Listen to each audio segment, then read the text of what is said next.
Acast powers the world's best podcasts. Here's a show that we recommend.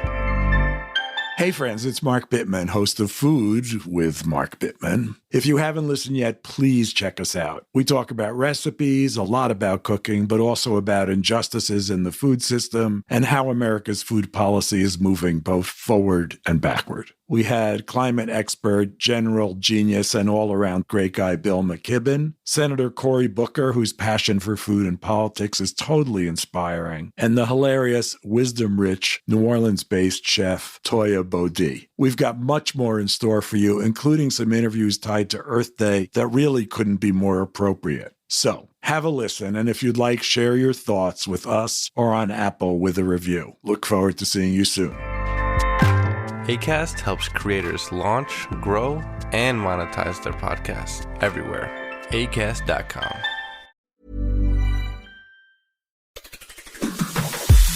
On today's Smart 7, Rishi has a maths problem, Succession without the spoilers, and lots more. It's Tuesday the 18th of April, it's World Heritage Day, and happy birthday, David Tennant. The Smart 7. It's news, but not the news.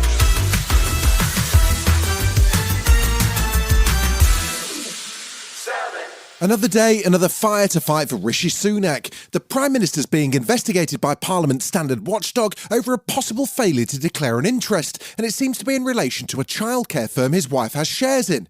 It all comes after the former Chancellor called for greater maths literacy, but when it comes to his own finances, how do they stand up to mathematical scrutiny, we wonder?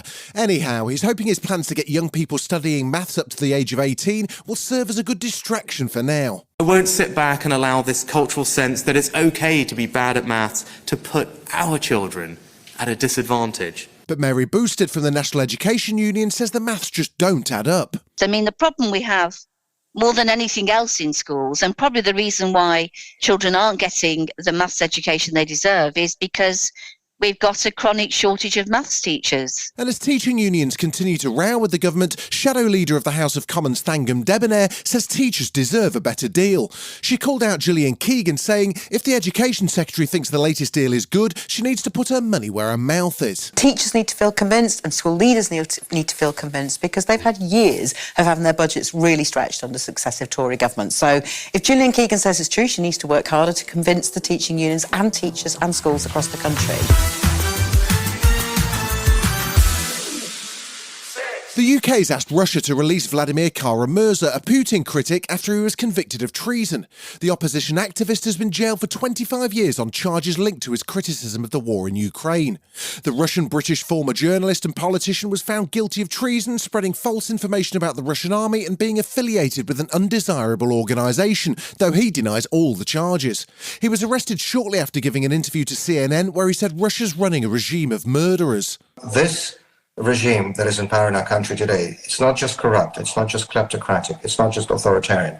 It is a regime of murderers, and it is important to say it out loud. And it is really tragic, frankly. I have no other word for this. His wife, Evgenia Kara-Murza, says the fact he's been sentenced shows how important his work is. This sentence shows that they're so afraid of him and they hate him so much that they want to lock him up for a quarter of a century.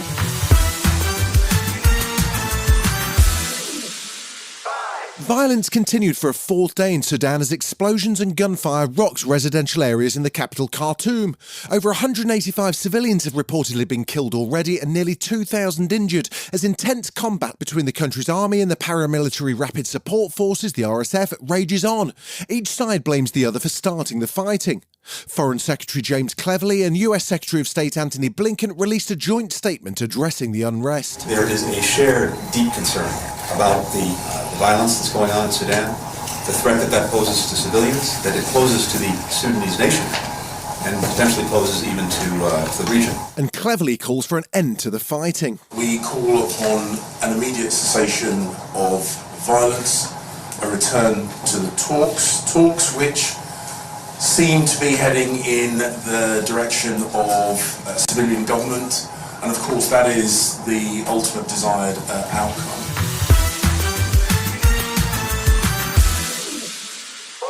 The commemoration of the 25th anniversary of the Good Friday Agreement continues in Northern Ireland as former US President Bill Clinton, ex-British Prime Minister Tony Blair and former Taoiseach Bertie Ahern all joined a conference at Queen's University Belfast. After President Biden's historic visit last week, there's a concerted effort to apply pressure to end the Assembly standoff and resume local government. Former US President Bill Clinton said his decision to become involved in the Northern Ireland peace process was a leap of faith. Meanwhile, his wife Hillary spoke at Queen's University celebrating the longevity of the agreement. The longevity of the Good Friday Agreement remains a true triumph of diplomacy and a testament to democracy's power to transcend divisions and deliver peace. Still to come on the Smart 7, Liverpool run riot and Greg James has an awkward Nick Cage moment. Right after this. Welcome back. There was one Premier League game on Monday night as Leeds played host to Liverpool at Ellen Road.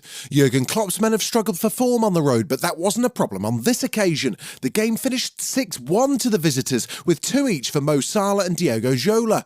Klopp was pleased to see his team step up and get back to their counter-pressing game. I cannot really explain it why our counter-pressing was not there. We were asking for it all the time, pretty much, but tonight it clicked. It actually clicked, I think, really in the second half against Arsenal. And the direction we had all of a sudden in the game was because we won balls back.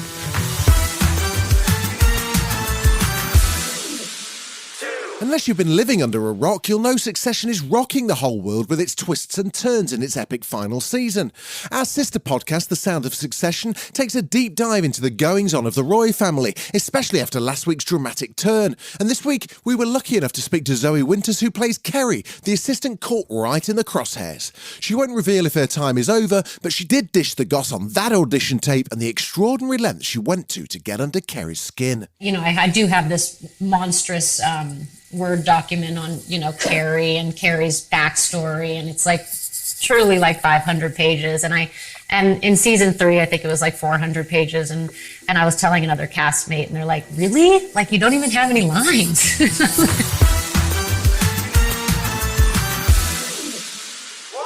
There's a new take on the timeless classic that is Dracula. This version's called Renfield, and it sees Nicolas Cage join dark forces with Nicholas Hoult for a comic twist on Bram Stoker's original gothic monster.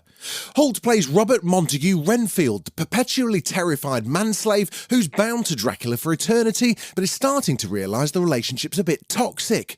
The movie's had mixed reviews, but Radio 1's Greg James was happy to wade into a chat with Nick Cage, suggesting he had real similarities with the character. You are quite Dracula in your actual life. I don't know if I'm actually quite Dracula at all. I'm all about my family and my daughter, and I meant sort of that you got a gothic quality to you. Yeah, I do enjoy a bit of gothic style. There's no secret about that, indeed. You've been listening to The Smart 7. We'll be back tomorrow at 7 a.m. Hit that follow button and have a great day. Give us 7 minutes and we'll give you the world.